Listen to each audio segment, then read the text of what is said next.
அனைவருக்கும் வணக்கம். மிதுன ராசினியர்களுக்கு ராகு கேது தவிர மற்ற கிரகங்கள் வழங்கும் சாரா யோகம். இந்த யோகத்தால் மிதுன ராசினியர்களுக்கு என்ன மாதிரியான நன்மைகள் எல்லாம் ஏற்பட இருக்கு என்பது குறித்தான முழுமையான பதிவு தான் இந்த வீடியோல நம்ம விரிவா பார்க்க போகிறோம். அந்த வகையில கிரகங்கள் பல வகைகள்ல ஒன்றுக்கொன்று தொடர்பு கொண்டுள்ளது. அந்த வகையான தொடர்புகள் திருஷ்டி எனப்படும் பார்வைகளால் இணையும். நட்சத்திரங்கள் வழியே 2 கிரகங்கள் இணையலாம். திரிகோண ஸ்தானங்கள் வழியே கிரகங்கள் இணையலாம். அது மட்டுமில்லாமல் ஒரே ராசி கட்டத்தில் அதாவது பாவகத்தில் நெருக்கமான இணைய வாய்ப்புகள் ஏராளமாக உள்ளன. இவ்வாறு கிரகங்கள் ஒன்றையொன்று தொடர்பு கொள்வதால் யோகங்கள் என சொல்லப்படும் பலன்கள் உருவாகின்றன. யோகங்கள் யாவும் கூட இருக்கின்ற ராசி அடிப்படையில் முழு பலன்களையோ குறைவான பலன்களையோ கொடுப்பதற்கு வாய்ப்புகள் உண்டு. சுபகிரக பார்வையின் தன்மையினால்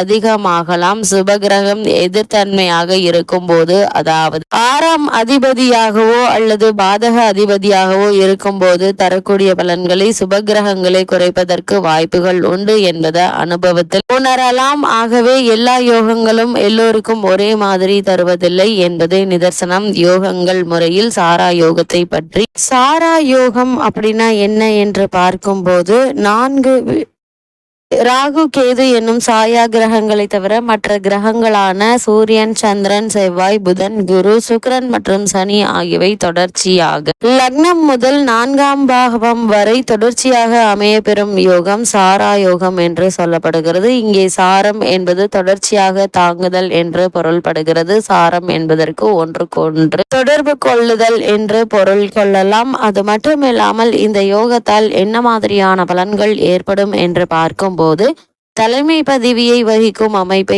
ஏற்படுத்தும். உயர் பதவிகள் யாவும் இவர்களை எளிதாக வந்தடையும் அமைப்பை பெற்றவர்களாக இருப்பார்கள். 4 பாவத்திற்குள் எல்லா கிரகங்களும் அடைபடுவதால் சந்திரன் தனித்திருக்க வாய்ப்பில்லை. ஆகவே சந்திரனுக்கு முன்னும் பின் கிரகங்கள் கண்டிப்பாக இருப்பதற்கு வாய்ப்புகள் உண்டு. எப்பொழுதும் இந்த யோகம் கொண்டவர்களை சுற்றி பலர் இருப்பதற்கு வாய்ப்புகள் உண்டு. பணவரவுகள் வந்து கொண்டே இருக்கும். இவர்களுக்கு பொன் பொருள் சேர்க்கை, நிலம், வீடு, வாகனம் போன்றவை எளிதாக சேரும். லட்சுமி கடாட்சம் பெற்றவர்களாக இருப்பார்கள்.